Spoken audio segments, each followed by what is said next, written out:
right. Hi, everyone. Welcome to the Business for Common Good panel. We're so excited to have you here today. My name is Maddie Morehouse. I'm a junior studying business law and Spanish, and I'm fortunate enough to be a Business200 facilitator. I see some of my students in the audience. We are honored to have 5 panelists with us here this afternoon, and we're going to hear a little bit about their past, what they're doing currently in the community, and what they're doing moving forward. So I'd like to give them the opportunity now to introduce themselves, talk a little bit about some highlights in your career path, and where you're currently employed.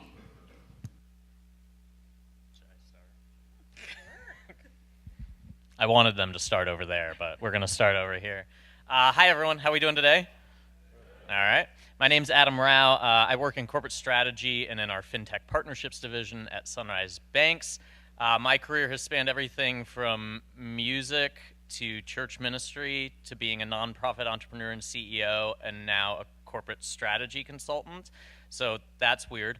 But what holds it all together is that I'm really good at analyzing problems, driving insights from those problems, communicating those insights in a public forum, and leading teams and organizations. And so my career has taken me through a wide variety of spaces, but I feel like I'm called to lead teams and organizations that transform people's lives.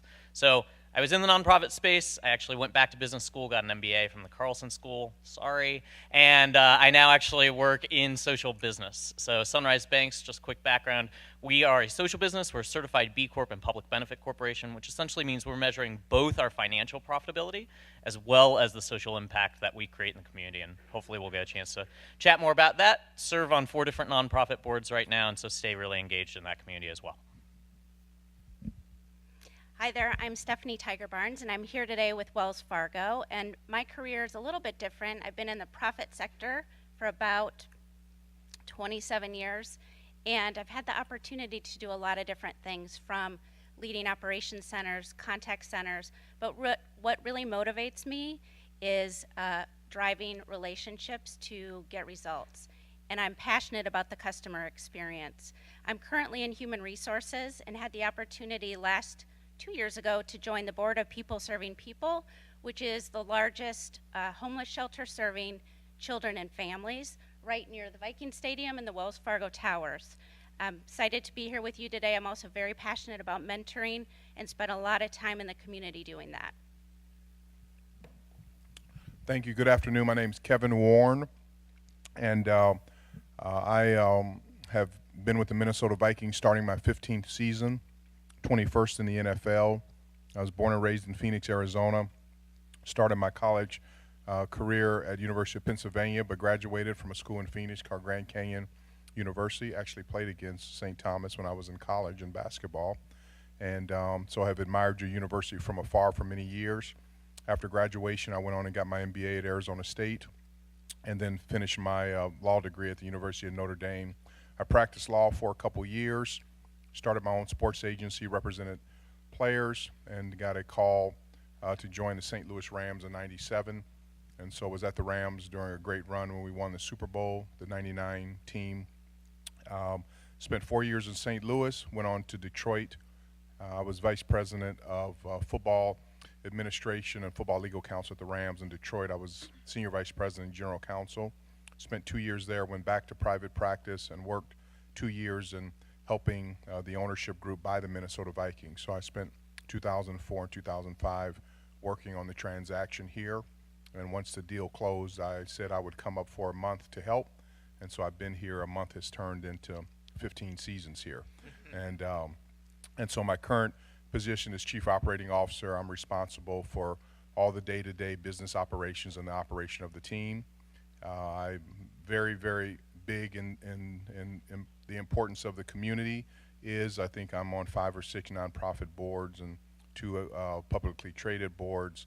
But the biggest thing is my family has a family foundation, my wife and I and our children, called the Kevin and Greta Warren Family Foundation. So we do a lot in the community, just centered around education, health, and wellness. So from backpacks, giveaway, to a ton of college scholarships, and then we have a program at the University of Minnesota Pediatric Hospital to help young people who are dealing with pediatric cancer and emergency assistance funds. So it's good to be here.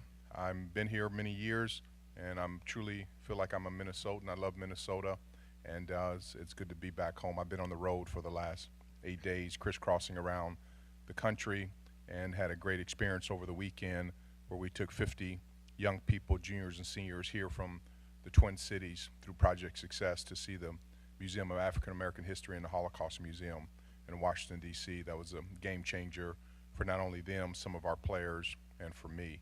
And then had meetings the last 2 days in New York. So I was glad to get home late last night, a little blurry-eyed today, but I'm so happy to be here today with you. Hi there, my name is Rachel Reiling. I'm the Director of Business Development and Community Relations with Spire Credit Union.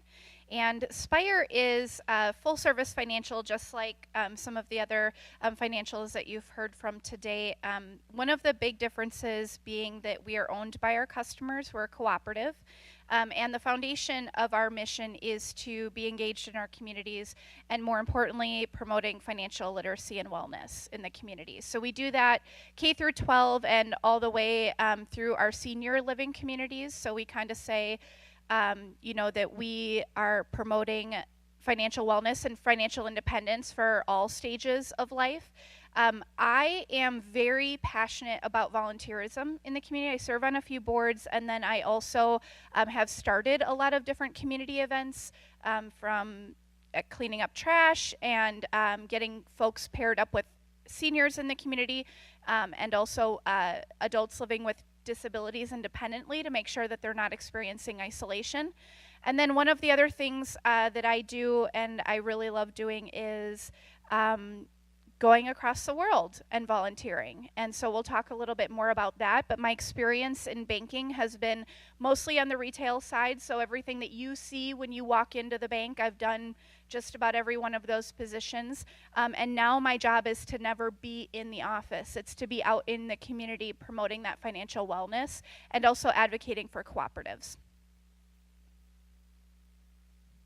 Hey, good afternoon, everybody. My name is Tom Newton. I'm Vice President of Business Development for NOC, which is a full experience creative agency based in Minneapolis.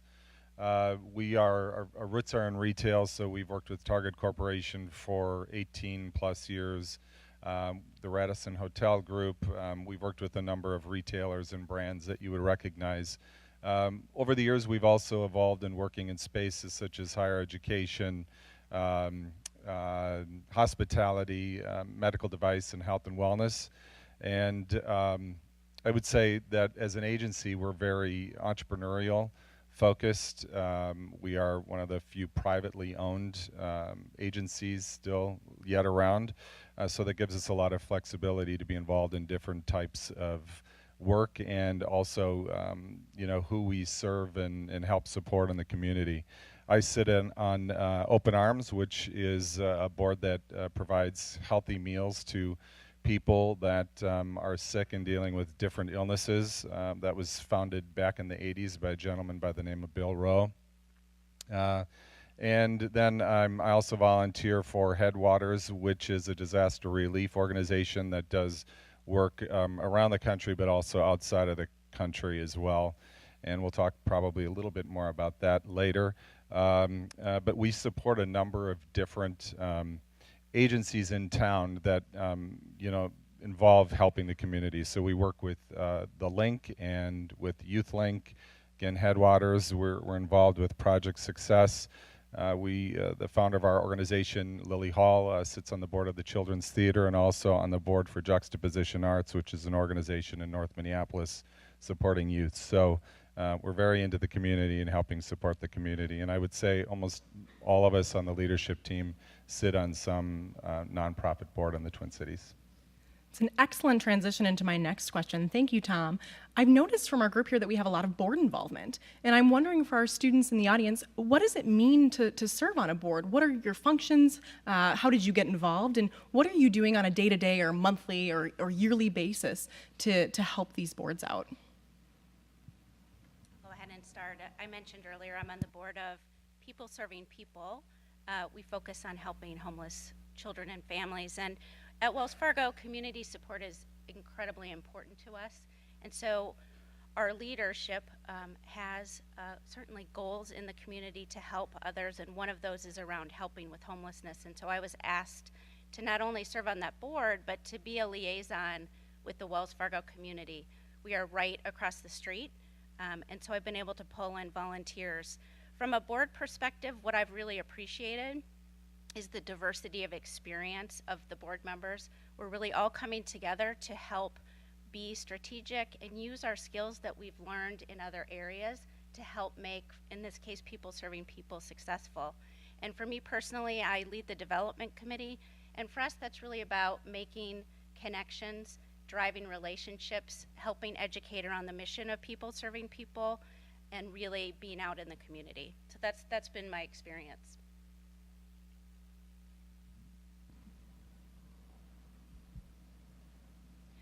So I've been on the board for the YMCA for several years now, and I decided that I wanted to get experience in board work and figure out what that meant. And I started off by choosing something that I was really passionate about. So for me personally, I was a competitive swimmer and a lifeguard and a swimming instructor, basically from the time I could walk. I don't remember swimming not being part of my life, but I do remember growing up in lower income apartments where we would have apartment pools that were unsupervised, and multiple times throughout my time living there, children having water related accidents because they didn't have the proper skills and education around water safety.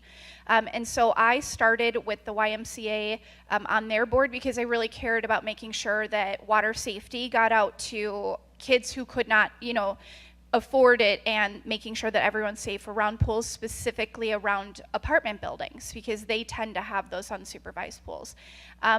My board work with them is very different than board work with other foundations that I serve on, because with them I head up fundraisers, so I do a lot of event planning.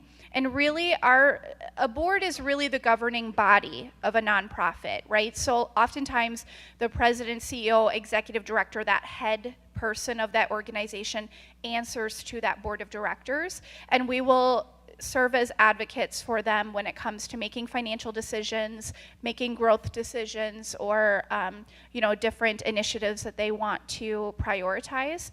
And so with them, I plan events. With other boards, my job might be to find sponsorship and raise donation dollars. It really varies, but for me, it's really impactful, and it's helped me professionally as well, because the things that we are managing from a leadership perspective are not different than the things that I'm experiencing in my own career at Spire Credit Union. And so it helped me get a seat at that table when it comes to leadership within my own organization. So obviously, in addition to attending meetings, making sure you actually, read the emails that your nonprofit sends you. I've actually been on both sides of this, right? So I was a nonprofit entrepreneur and CEO for about 5.5 years before going back to business school. I now serve on the board of 4 different nonprofits, and I kind of tend to be in two spaces, more the startup nonprofit space, just because of my experience there, but then with more kind of established nonprofits and kind of the arts and community engagement and economic development. So I always kind of talk about board engagement in 3 ways. Like, I think a good board member brings social capital, financial capital, and talent capital, right? So your social capital is who you know and who you can connect into the organization so that your executive director and others have an opportunity to meet with folks that they need to meet with. Financial, whether that's your direct giving or your ability to bring in money or connect people that want to give money. And then talent being what you bring to the table as kind of a board member. So when it comes to startup nonprofits, I bring kind of my experience and just kind of that journey and understanding what that's like. And with more established nonprofits, I tend to bring kind of an understanding of how they can look more like a business, which is becoming more and more a pressing issue for nonprofit organizations as they're looking to diversify their revenue streams and move into more business and earned revenue activities. One of the things that I would say about serving on boards, and I've been fortunate to do community boards, volunteer boards, and also a different level of one publicly traded company and just other major companies that are that are basically for profit, and those are different animals.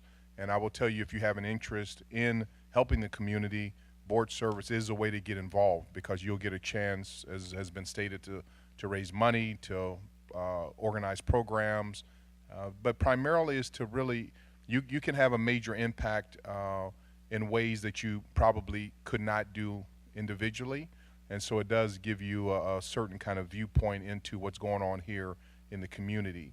And one thing I will say, if you're interested in it, even as a student, you can start, because all these organizations are looking for good help, is just to make sure you don't overburden yourself, because if you do board service at the right way, it does take a lot of time and energy and effort from meetings. A lot of people want to be on them. They think it looks good, it sounds good, which it does, but it is a major commitment, and you need to make sure that you're available, even from companies that are in not-for-profit.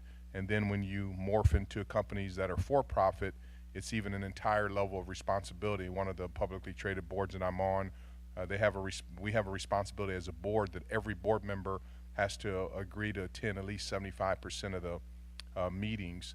And this company is in Phoenix, and so I fly in every quarter for the meetings and then for the annual meeting. But you have to make yourself available regardless of what's going on. And then you get on certain committees. So being on like the chair of the compensation committee, and then corporate governance and nominating and audit, these are very, very important meetings. And as was said, when you get emails, and we get a briefing binder, now we get them on our computer where we have to review them, but I probably spend anywhere from 8 to 10 hours to prepare for each meeting, because when you're making decisions, again, from an audit standpoint or corporate governance or nominating, all you have to do is pick up the Wall Street Journal and look at all of these different lawsuits that are going on, and so you have to keep that in mind, and you have a fiduciary responsibility. So I would highly recommend it if you're interested in it. Start it in college, start small, but make sure that you commit, that you have the time and energy to commit at a high level to whatever board service that you accept the responsibility to be on. And I'll just quickly add that, I think board service is very visceral for people. It usually comes from a place that's super meaningful to you. I know that that's been my path. And board service is great, but I would say starting with a committee at the committee level allows you the opportunity to learn many things about the organization that you have passion about. And that's usually a great segue into board work. And then you usually understand by then, after being involved at a committee level, whether or not it's something you have time to give. Wonderful. Thank you, Tom. I think it's important, Kevin mentioned this, the time commitment is huge, that you have to commit to these boards in order to do them well.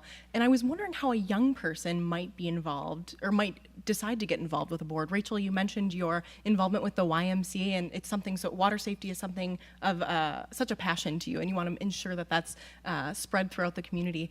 Tom, you mentioned a little bit of how your passions lead into board service, and I'm wondering how young students, perhaps graduating soon from the University of St. Thomas, might come to be involved in board work.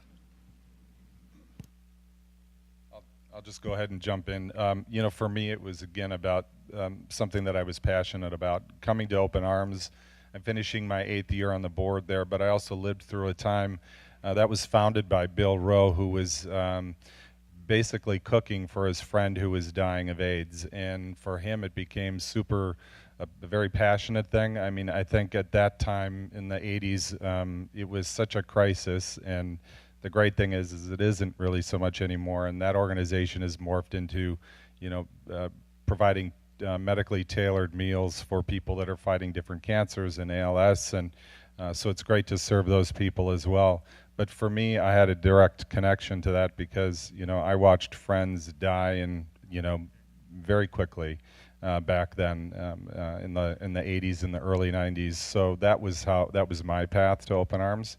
And with Headwaters, because they do such great disaster relief work across the country, it's always been about helping kids or helping people that needed help or needed something from some other people in the community, and that's always been something I've been very passionate about. Yeah, and just to kind of continue there, you'll find that most people who serve on any kind of board have a personal tie or a personal experience to that. And the reason is because Kevin is not lying. It is like another full-time job. I mean, if you're really going to do it right, and I'm not the type of person to sign up for anything unless I give 100%. So my board work takes up just as much energy and time away from home and family as my full-time career does. And so it's got to be really meaningful because no one's going to pay you to be there. And so it's not just about, as he was saying, like filling your resume and making your LinkedIn page look really good. It's got to be something that you really care about, because you are going to be going to every single person you know time and time again and leveraging those relationships and asking for help around this board work. And that can get kind of exhausting unless you really, really care about it. Board work seems kind of daunting now, doesn't it? I mean, we've given you the real scoop on it, but I would say to try to get involved in the community, whether your long-term goal is board or not, is to start small. So whether that means serving a meal at a homeless shelter or volunteering with your school for a particular event, to try to figure out where that connection lies is so important, because once you do make that leap, you don't want it to feel like work. You want it to feel good and feel like you're giving back. And I think that's important as you consider where you want to go with the community. One additional item is, and again, not to scare everyone, but I would tell you as a student is graduating, this is probably the most simplest, if that's the right word, your life will be from a responsibility standpoint. I know that sounds crazy, especially during finals. This is probably the calmest and easiest your life will be. And so I would challenge you in here, if you're passionate about something that's in your heart. We do a lot for pediatric cancer because I had a sister who raised me, die of cancer. And upon her, as she was dying, I would fly home every couple days, a couple years ago, to spend time with her. And fortunately, I asked her, what could we do to carry on her legacy? And she told me a story about when she would go to get chemotherapy. She lived in Phoenix, that there were kids there who were in the chemotherapy program with her, and they would have to take 2 and 3 buses to get there because they were children of single parents.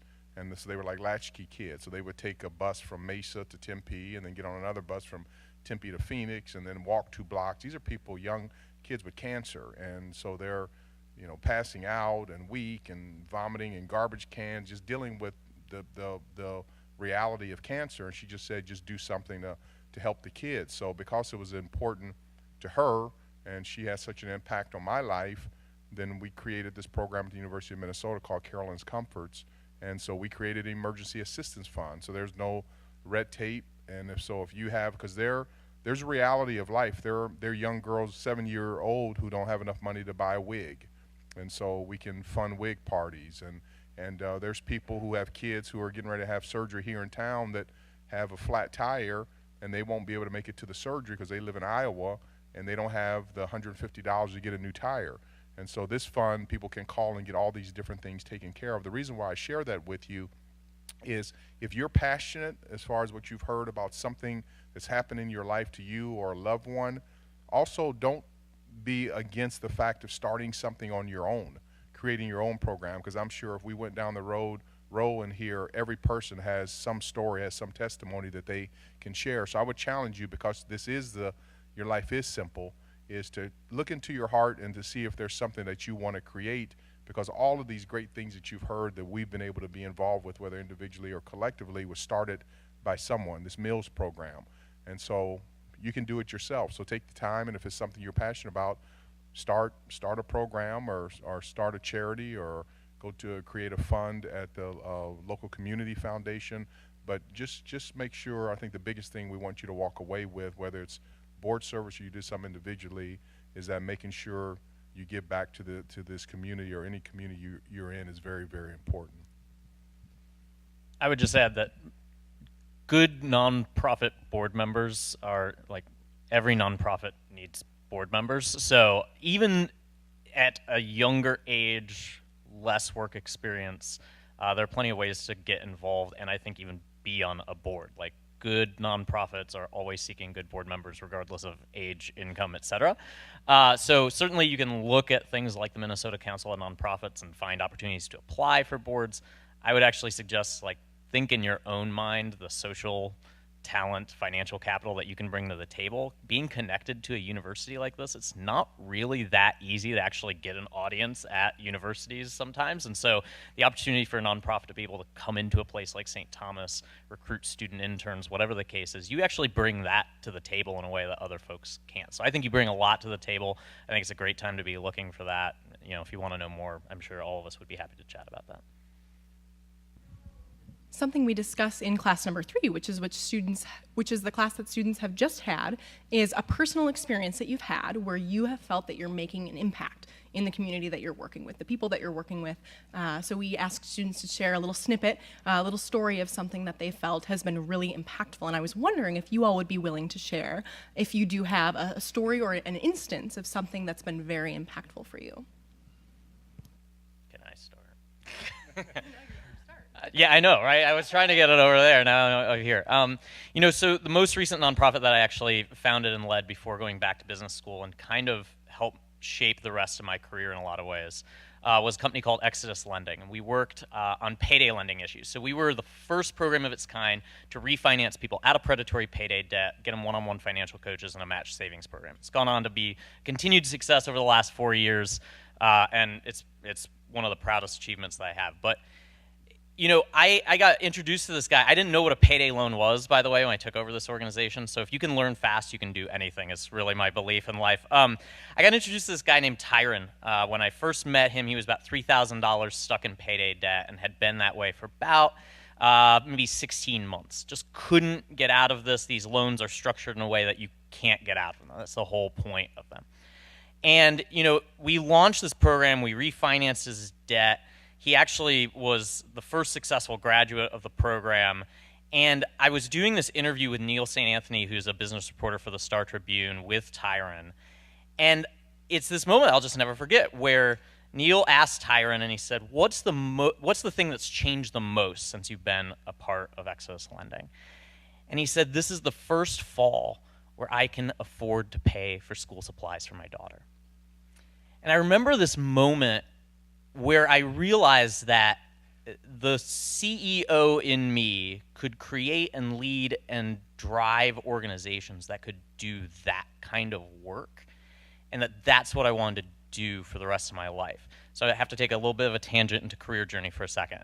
I spent all of my career in the nonprofit sector making an incredible impact and had these amazing stories and love making those stories, and got paid very little money. And then I thought to myself, you know, there's really a great way to make money, and that's going into business. And quite frankly, from an organizational standpoint, nonprofits really struggle to scale. They really struggle to make impact at scale and to be able to financially sustain themselves. Businesses are typically pretty good at financially sustaining themselves if they're good businesses. And of course, if you want to make like no money and no impact, you can go work for the government. That's a joke. I'm just kidding. And I don't know about you, but like I am more and more intrigued by the idea of how do we create and run organizations that are both financially sustainable and can create scalable social impact? And how do we as professionals create careers for ourselves where we can make money and make a difference? And that's why I actually went back to business school. It's why I moved into the social enterprise space. And I'm convinced that all of these spaces, whether it's business, even government, the nonprofit sector, all of these spaces have contributions to make. And so when we talk about giving back, I think that it's not just about having your career and then something you give back to, but that there are ways of integrating those. And that's what I'm passionate about. And again, we can talk more about that. Okay, next. Along those lines, and you know, we have a fiduciary responsibility. Again, we're a professional football team, but if you think about it, we really only have 10 shows a year. I mean, 2 preseason games and a regular season game. So if you think about it, which a lot of people fail to realize, is that there's 355 days a year that we're not playing football. And so we only have 10 events an entire year. And so as you start peeling back the onion, and okay, the draft takes a couple days, and training camp, and then free agency, and then the announcement of the schedule.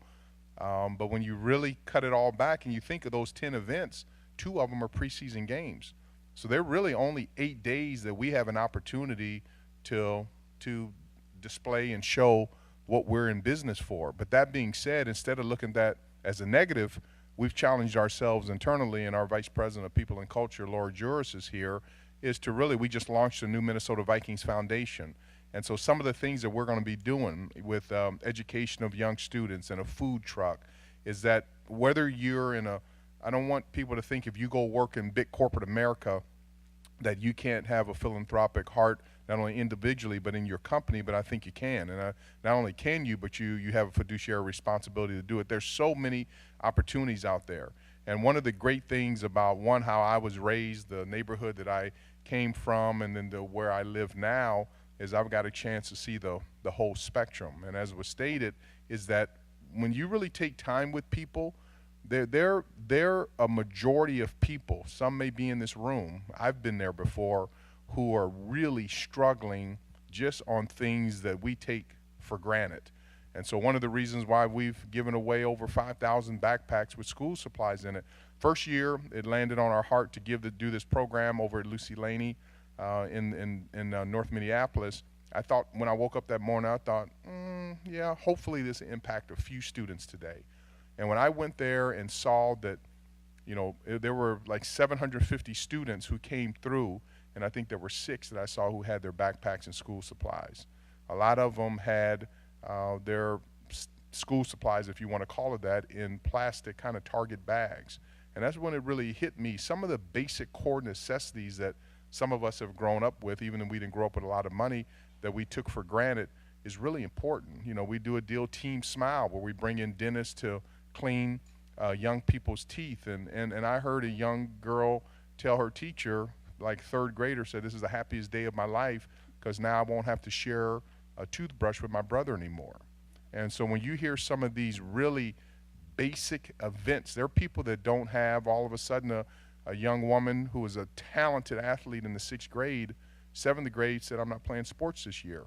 And not to get too graphic and to say, you know, why aren't you? They finally got to the bottom of it, is that her family couldn't afford underwear and bras. And so you're not going to be out playing basketball and volleyball if you don't have the basics. And they were using, you know, female needs. She was using her brother's socks because she was growing up, if you know what I'm saying. And so I say those kind of different things, that there are people who are really struggling in this world, and there's so many different opportunities for you to get involved through your corporation if you go work for a corporation, or for you individually and collectively. And there's so much that we can give, not just for the essence of just giving back and making ourselves feel good, but there's some people who are really in struggle.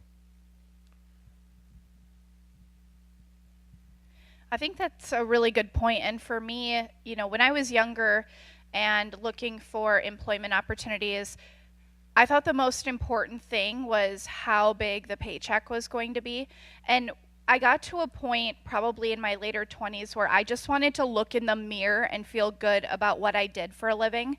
And once my bills are paid, it was a huge deciding factor for me to make sure that whoever I worked for supported this kind of work, and that they got that, and that they prioritized that for their employees, and really kind of would kick their employees out the door to go do this. And so I'm very fortunate because, you know, she wasn't very specific. She didn't say who the impactee had to be, but I would say that those international trips that I mentioned before, I'm really passionate about human trafficking. My mother was trafficked at a very young age. It had a long-lasting control mechanism on her life. I mean, everything was dictated about a day when she was 15 years old, forever. And being the child in that situation meant for me that I didn't want other kids to be living like this. So I go to other countries every year and I volunteer in human trafficking, specifically with girls under the age of 18, and specifically girls who are under the age of 18 and a mother as a result of their abuse.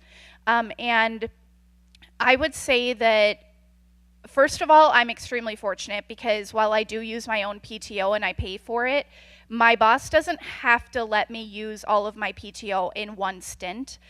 There's no one who does my job when I'm gone. So I'm very fortunate that that is available to me. And secondly, they completely have my back while I'm doing this work. They ask me what I need. They all pitch in and make sure that I can go do this because they know that it's important to me. And as long as I do a good job for them, they're always standing behind me. So I would say that, when you figure out what your thing is, what your passion is, figure out who's gonna be alongside you with that. And for me, it was finding a really important employer that was gonna allow me to do my thing and fill my cup in that way. I'll just quickly add, moments of impact for me would be delivering Thanksgiving meals through Open Arms to somebody who's terminally ill and their caregiver, and what that means to them on that day, and then what that feels like when you go home healthy to spend that day with your family. Couple of other quick moments of impact would be bringing soccer balls to the kids at the orphanages in Haiti who didn't have anything, and you would think that we had brought hundreds of wrapped presents, but all that they really cared about was a soccer ball. And then also on one of those trips, meeting with the Minister of Education down there on some work that NOC was doing around Zika and communication about the Zika virus. And the rest of the group went to the orphanage ahead of me, and I stayed back with the head of Headwaters to meet with this person, and I secretly wanted to be with the kids and the rest of the group. And so I stayed back, and when it was time for us to leave so we could catch up to the rest of the group, the truck wouldn't start. So tried to get it to start. Went outside of the hotel where we were staying and jumped on a tap, and what that means is just a very hot, warm, claustrophobic space for somebody who's very claustrophobic like me. And on 2 of those rides, and then when I thought we were finally there, the guide said, okay, and pointed over there to the back of a scooter, and I said, we must almost be there, can we walk? And he said, nope, get on the back of the scooter. That was a moment that I wished that I'd had a GoPro on my head, because as we were going through the roads and the muddy holes and everything, when we finally made it to the gate of the orphanage and the doors opened, those kids were so excited to see me back again. And so it's just little tiny things that we go about our days and don't even think of, but they're very impactful. Have any of you volunteered at People Serving People before? Anyone in the room? So about 350 individuals sleep at that particular shelter at night. And their typical stay is 35 days, but it can certainly be much greater than that. And almost 50 school buses a day come and go to take those children to their school that they go to help them remain stable. So for me, I don't have a particular moment, but being able to bring my family to volunteer there, to be able to serve a meal and see that those kids are feeling comfortable in that space, knowing that they don't have a permanent place to go, I think is really meaningful. My next question is, and while your service may not directly correlate with the work you're doing at your full-time position, and while it may as well, how has the work you've been doing in the community, through any instance, through any organization, prepared you to be a better business professional? I'll just go ahead. I was just going to say, just through the lens of empathy, thinking about how different people live different lives, and that I think that exposure to those experiences, I think, shape the way that you manage people, the way you mentor people. I think that's been the biggest impact. Very similar for me. We really you have to watch yourself when you work in professional sports, and especially in the National Football League, because you primarily deal with millionaires and billionaires. And so a lot of things from just basic core of unlimited water that we just take advantage of every single day, that you have to remind yourself of what a ticket costs, what a suite costs, just the amount of revenue that you create. And because you become, as just human nature when you're around it so much and you've been around it, that it's very easy to forget that everyone does not get an opportunity to live and experience like we do, like the young man who flew on an airplane for the first time. I was one of those young men, didn't go on a plane until I was 13 or 14 years old.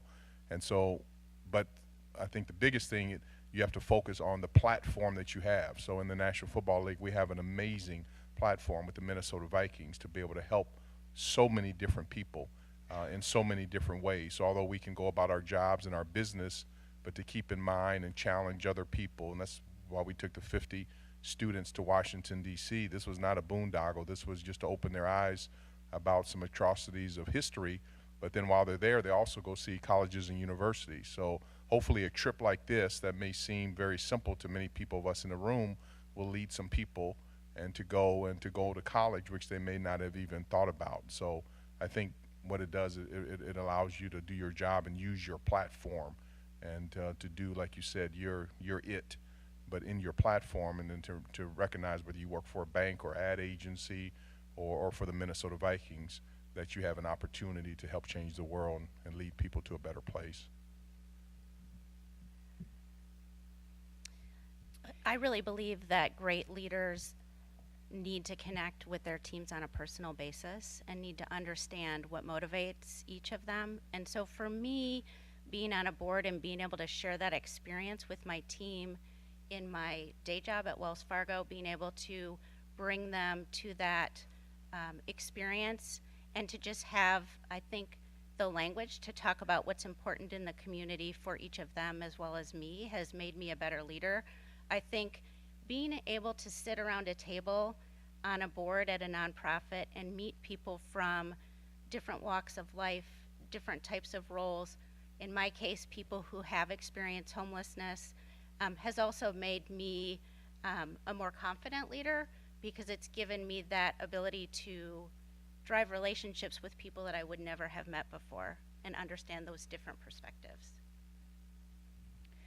Yeah, I have the privilege of serving on Spire's Give Back team, which is our philanthropic arm. So, and because of that, I get to have a voice in what areas I feel are really important and the best use of our funds. I mean, we don't have millions of dollars. We have a pretty, small budget, comparatively speaking. But, I get to have a say in that for my organization. And, some of the other things that this is not by any means a reason why you sign up, why you show up, why you come out for your community. But I have met other amazing professionals who also show up and come out, and just getting to know them through our volunteerism has turned out that we had great opportunities for business partnership outside of our work. And so I've actually met some of my best business partners at volunteer events. So it's definitely helped my organization, while I'm there. And again, not while we're, not the reason why you do what you do, but it can't help but open lots of doors and relationships within the community as well. Yeah, so having been the leader of nonprofits, like I always think about this in a little bit of the sense of, what value am I creating for board members? Like, you shouldn't be asking someone to join your board just because they have money and maybe they feel guilty about the cause that you're working on, right? Like, there has to be something in it for them, and there's nothing wrong with that. Like, if you join a nonprofit board, you should be getting some value out of it as well as the organization getting value out of you. I think that's completely fair. I think it's completely reasonable. So I've been very fortunate, like, in the nonprofit boards that I'm on, that, like, the nonprofits get that. So I've met amazing people, whether they're future investors in a company that I start or people who have connected me to other people that are just really interesting to get to know, and, like, that's fantastic. I think the learning opportunities on nonprofit boards are just incredible. If you are an accounting nerd, nonprofit accounting is amazing. Like, it will keep you up at night. I love it. No one's laughing. And then I think, like, the other piece is that when you're involved in a nonprofit, especially as a board member, I find this, like, your job is to help govern the organization. So you ask these really interesting questions that, like, come to mind and they seem so obvious, like, why do we do it that way?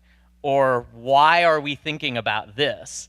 And then you go back to your job and you realize you haven't asked that question about your own business in like 20 years, right? And you realize these are actually good questions, and why do I ask them when I'm in a board situation, but I'm never asking them about, like, myself or the business that I'm involved? So it kind of forces you to kind of take a step back and think about an organization from a different lens that then you get to bring back, I think, into the business you're engaged with and actually ask good questions.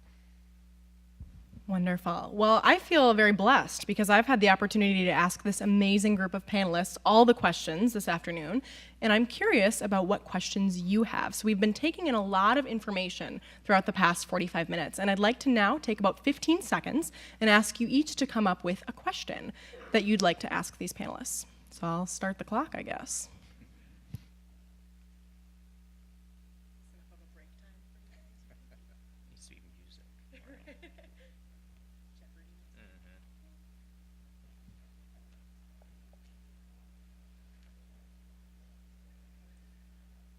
So I try getting in to do this every single year, and it's always overbooked. So now that you said it, I'm going to register like right now and see if I can lock down my things. I think that's our time. Who would be brave enough to ask our group of panelists a question? Already one. Hi. I'm not visited without the mic. Oh, okay. Mr. Warren, you spoke to it specifically that you served on both nonprofit and for-profit boards.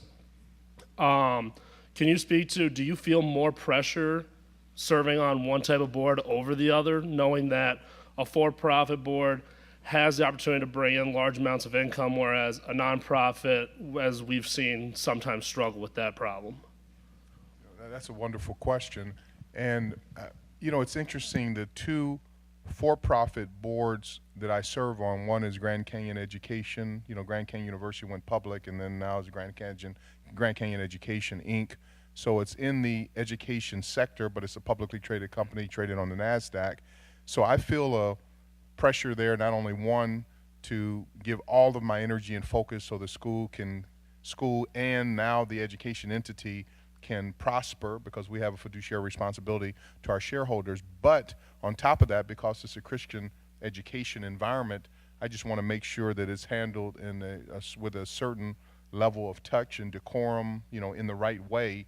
And so, yeah, it's pressure from, that standpoint, and has done such a good job and under the eye. The other board is Secure and Financial, which is here in St. Paul, but they have such a great program from their foundation that I was comfortable in getting involved with it, although it's a financial services company, but it also touches the community.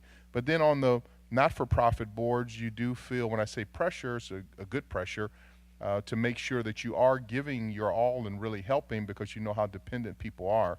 So, wonderful question. I feel a positive, good pressure. I love pressure in all of them. And I think it is just to make sure that we're taking the time, energy, and effort.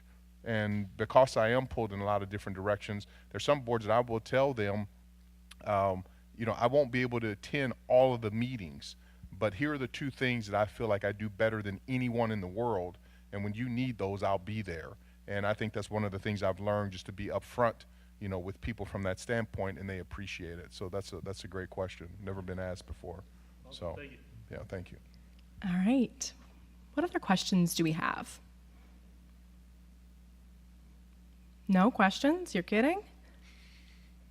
Excellent. Is there anything you would have done differently on your road to nonprofit work?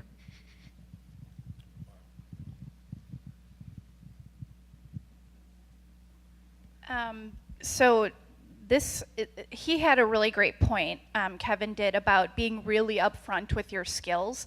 When I first started doing those trips out of the country, I would just kind of show up and be like, hey, here I am, like, what do you want me to do? And then I realized that these organizations can't afford to hire someone like me. They can't afford to hire someone who can come in and handle the marketing and the PR and getting their message out there, and fundraising and getting consistent funding that they so desperately need. And so when after I went on the first one, from then on, I said, I'm going to keep doing this because I care about it and because it's important, but I'm going to be super upfront with what my skill set is and what their biggest bang for their buck is. You only get me for 7 weeks. How can I make a lasting impact after that? I mean, if you think about the first 2 weeks of any job you've ever had, you probably were still trying to find the bathroom, okay? So now throw in language and cultural barriers and think about how impactful you can be in that time frame, not not a lot, right? So for me, I really tried saying, here's what I can do for you. You tell me before I get there if that's a need, and if it's not, I appreciate that, and I'm going to find an organization who really needs that skill set. My only regret is I wish I would have started when I was your age. I didn't start till probably, probably 10 years out of school. So, but if I had to do it, I don't have many do-overs in my life, but if I had a do-over, I would have started when I was in college. And because now I think about how much free time I had. I thought I was busy between sports and school, but I would have made myself involved with an organization, even volunteering. I mean, you got so many great places downtown serving meals and food. So if I was in your shoes, and I don't get much free advice, typically you got to pay for it, is I would start now.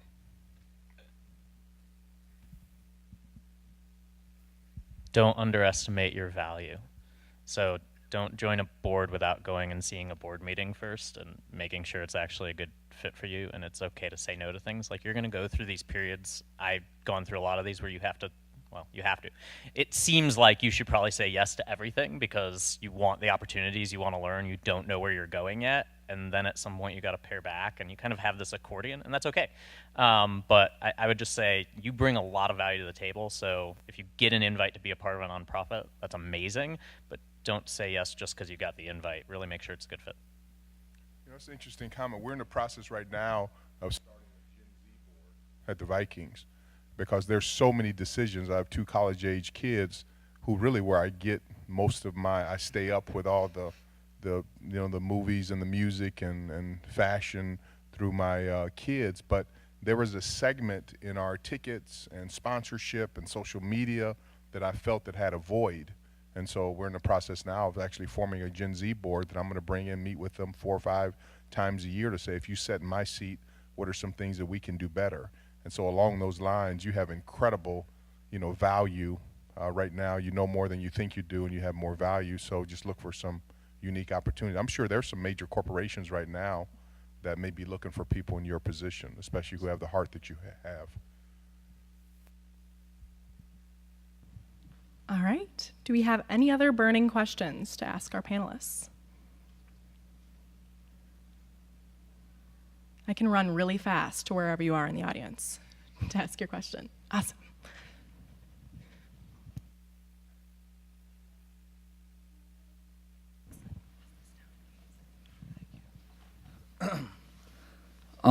How have you guys, when being a part of a company or organization that didn't align with your guys' values, how did you guys go about cutting off those ties or moving on? 2-week letter. 2-week letter? No, I'm just kidding. I'll just jump in and say, for me, I haven't had to do that because we're an organization that is really about giving back so much to the community in a number of different ways. So I would hope that most people wouldn't encounter a situation like that, but I would imagine that it does. You raise an important question. I think the question should be asked on the front end. And that's one thing I would tell you, as all of you, or how many seniors in here are stressed about jobs and all those different things. It's really important nowadays to make sure that the company you need to interview companies as much as they're interviewing you to make sure that their constitution lines up with yours. And fortunately, I haven't had that issue, and I'm in a position now to create the constitution that it makes sure it lines up. But I would not go work at a place if their constitution doesn't line up with yours, because it'll be frustrating. I thought you were going to ask us like my favorite Nipsey Hussle song or something like that. No, not yet. After. Adam had brought up also, you want to be in business and you need to get paid, right? But you also still want to follow your heart and do the things that are important to you. And that's where this whole idea of social enterprises was born, really. And for me, I wasn't at a bad employer. I wasn't at a bad company. It's just that I wanted to have the ability to do more of those things that filled my cup and kind of, pulled my heartstrings. And I didn't just instantly give a 2-week notice, you guys. That was a joke. I gave them 4 weeks, first of all. But before I did that, I really took a step back and had to, on paper, decide what was most important to me. And that was really how I started going shopping for a new employer that was going to align and match up that way. And that's a really naive and entitled thing to say, right? Like, I'm just going to work somewhere that, you know, fits, because I've been in situations in my life where, no, I'm just going to work somewhere that's going to feed my kids, you know? So if you're in a situation where your minimal needs are being met, then make sure that those things really speak to who you are as an individual, because my job is to go out and be the face of that organization, and I don't want them putting their face on this body unless I really stand for it. And one final question for you all. Now, a lot of our students in the room will be graduating. So May, coming up, I think less than a month, guys, not that you're counting or anything. But if you had one piece of advice to give our future business professionals, what would it be? I think it is extremely important to find mentors and guides. Find people who you trust, who will listen with an open ear, who can help guide you, and who know you and who understand your values, so that you have that support along the way. That might mean informally, it might mean formally, and I think having a mentor now and throughout your life is just a wonderful thing to have. Doesn't have to be one person, could be 10, but it's in my opinion very, very valuable. And I'll just add to that, while seeking mentors, take the opportunity to mentor others that are coming up behind. I think that that's just as important, and a reminder that we should all do that. And I would say, whether you realize it or not, you're creating your networks, and it's so important. I never realized when I was your age how important my network would be as I went on 10 years, 20 years, 30 years down the road. Keep creating it, keep doing it. You are doing it if you don't realize you're doing it. And your network and your reputations are everything.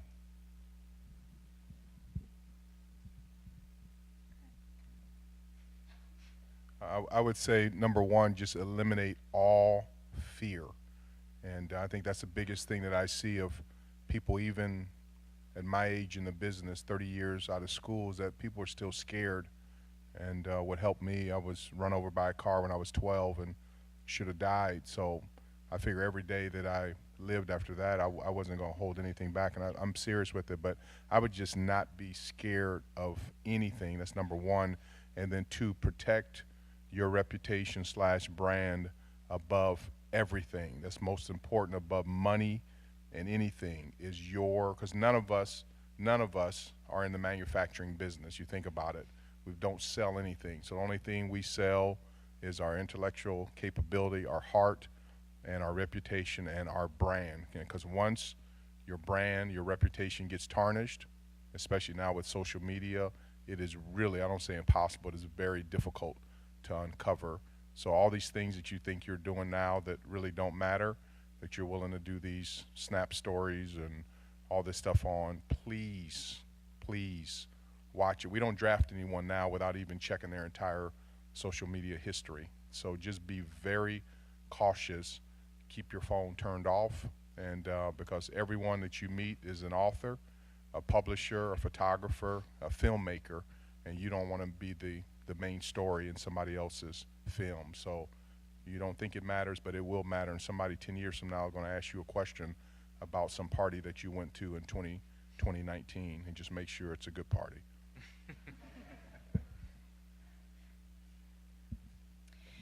Do you guys all know who Joe Schmidt is, Channel 5 sports guy? Okay, not a plug for him, but he did write a couple of books.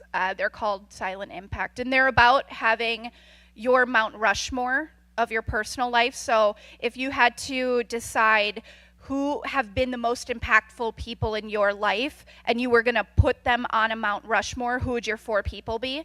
And then the second one was about that in business. And I just want to echo that mentorship thing, because as you think you're going up in your career and you know it all, those are the people, CEOs and leaders of organizations need really positive, great mentors that they can talk to on their level, just as much as people just starting off in their career. And those can change over time, but make sure that they understand what that is and that you have a commitment from each other, that they know that you're going to be coming to them, and this is exactly what you need to get out of that relationship. And I would say the other thing is, always be networking. I'm queen of networking. Make sure that you know all of your contacts from school, because you never know who they're going to be one day. And every job position, every opportunity that I've ever gotten has been more about who I knew, and a lot less about what was posted on Indeed or anything like that. I've never gotten a posted job in my life. So make sure that you're keeping track of one another. I would say don't wait. 6 years ago, I lost an incredibly close friend to colon cancer at the age of 30, and I just don't wait anymore. You guys bring so much value to the table. You have so many talents. You're educated. People have started organizations that have changed the world at younger ages than you, and with less experience and education than you have. There's nothing that can stop you from making a difference right now, all the way through the rest of your career. And I would just say this as well. I grew up in a family where it's, you're born, you go to school, you graduate from school, you get married, you have kids, you work, you retire, you die, and that's what you do, right? And at some point in there, your whole focus is you make a bunch of money, then you give back. And I think that traditional model, more and more of us are questioning it, and I think it's okay to question it. I think it's okay to ask yourselves, how do I actually do what I want to do in life, where I can both make a living and make a difference? And there are more and more exciting ways coming forward to be able to do that, and I'm excited to see what you all create. Wonderful. Well, on that note, we have run out of time. I would like to have you join me in thanking our wonderful panelists for their time, their knowledge, their expertise.